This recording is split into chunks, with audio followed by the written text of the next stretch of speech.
Good morning. Nice to be here. Nice to be here with you. There's a saying that I'm going to mention, and there's a reason for it.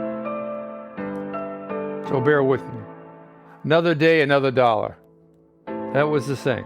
What does this mean when someone says this? To some degree, it's a sense of the monotony of one day leading into the next, and having responsibilities and desires to secure a living for oneself, to be able to survive in this society, whichever society one is involved in on the face of this world we live on. In a sense, we have habitualized our day-to-day routines. We wake up and get up and go through our own rituals of preparing ourselves for our days, and then go through it step by step. Go to work, go to school, go shopping, do the things that we need to do depending on how old we are and where we are. Have lunch if we're lucky, and then get back to what we were doing in the morning and the afternoon. And at some point we have fulfilled our tasks, go home, prepare to eat dinner, and have a little bit of time to relax, and then go to bed again to rest and to recharge our human batteries. And so this, more or less, is a definition of a day. Another day, another dollar.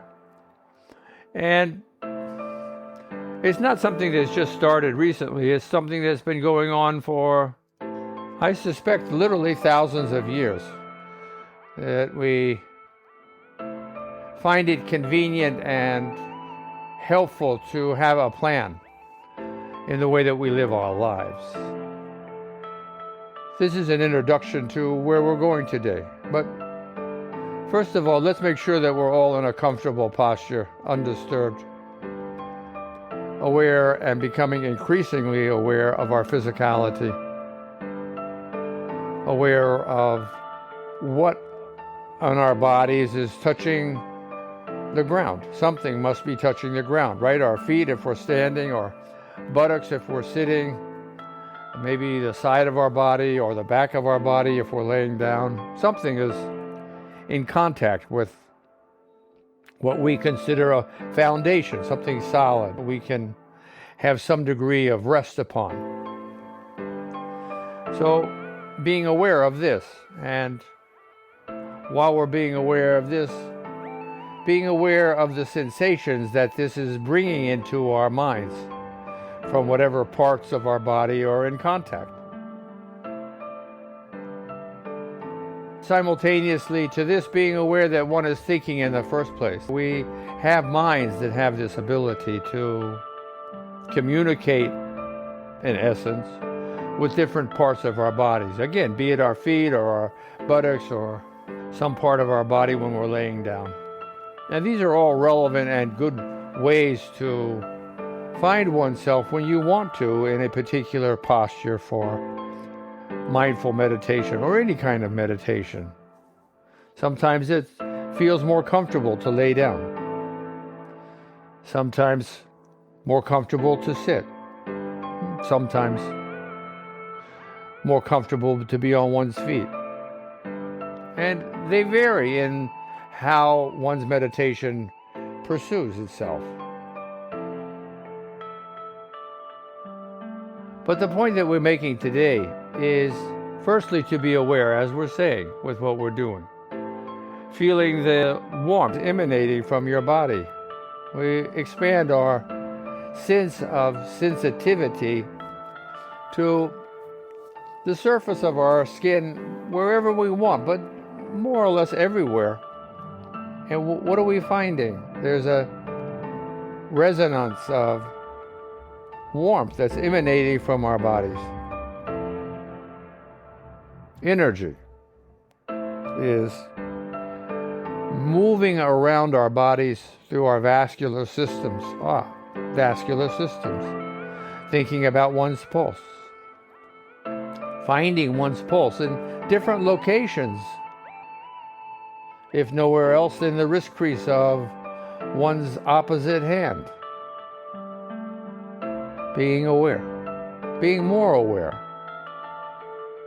of what we are doing. Finding one's pulse is such an interesting phenomena to do.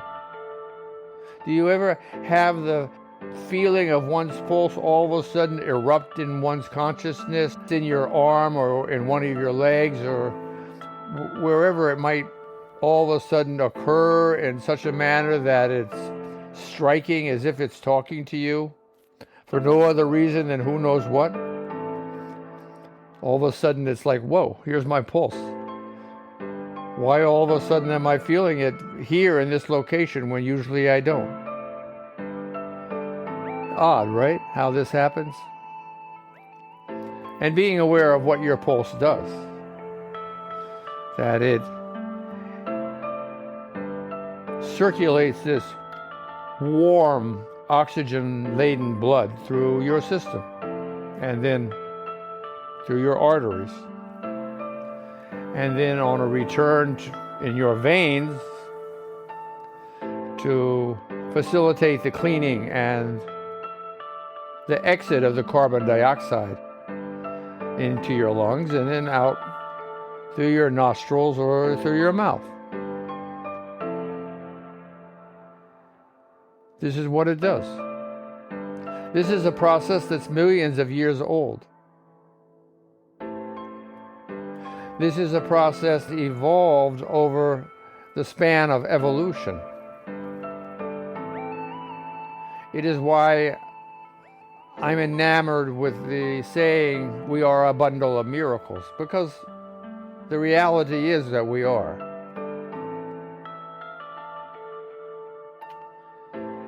And of course it depends upon our breath, our breathing, which is similarly millions of years old and works in conjunction with our circulation, our hearts squeezing and relaxing. Our chest rises and our chest subsides. And it does this all day, just as we breathe all day. And it's amazing just to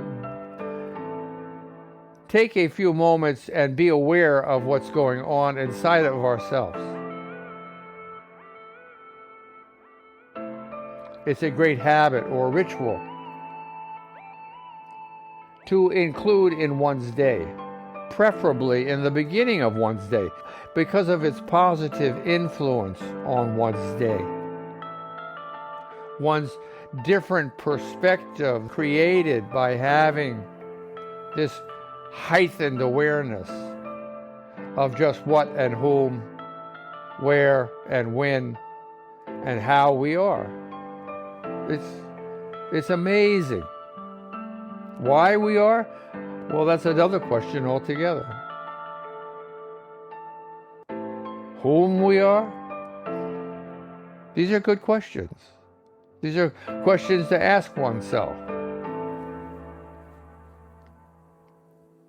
So we follow our physiology as we've been speaking about it. Our pulse, our breath, our heat.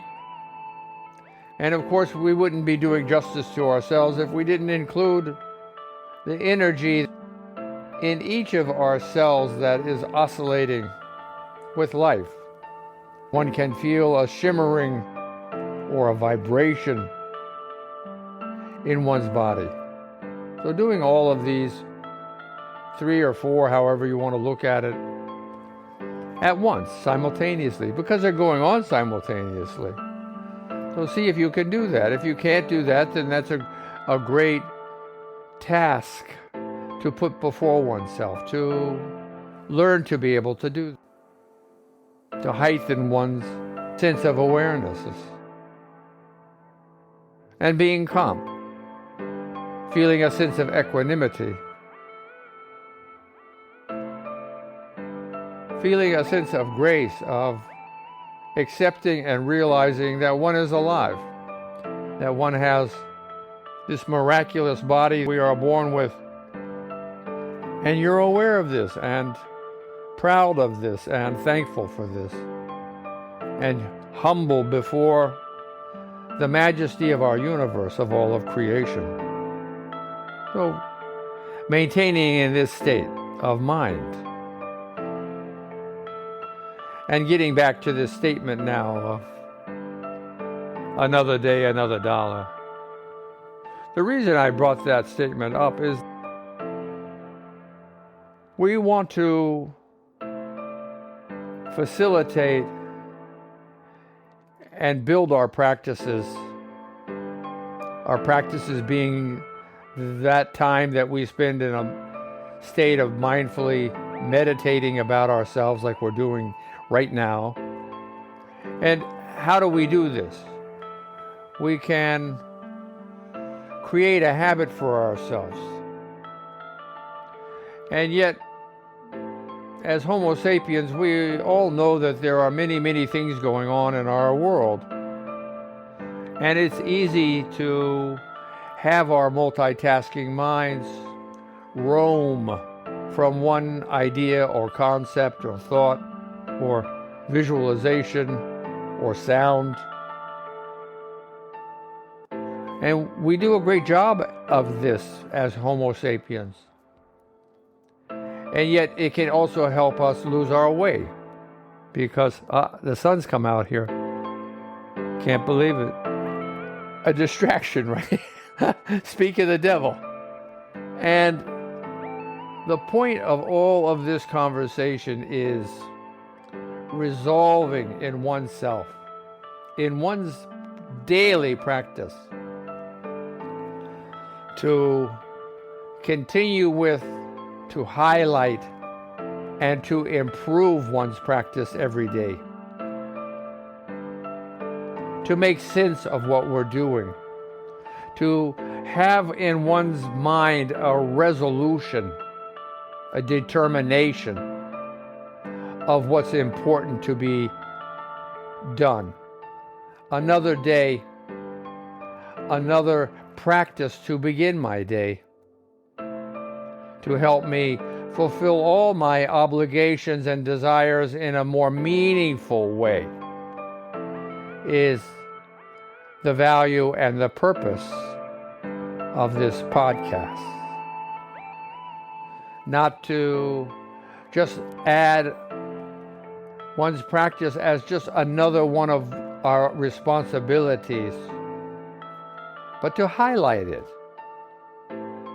to raise it up, making it special, finding awe in one's practice, to act as a shepherd, to help us gather all of the different thoughts that we have into a more cohesive, defined, resolved manner. Thinking about this. The music goes on for another minute. Enjoy it and your contemplation. Having a great and wonderful day is my wish for all of us.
Namaste.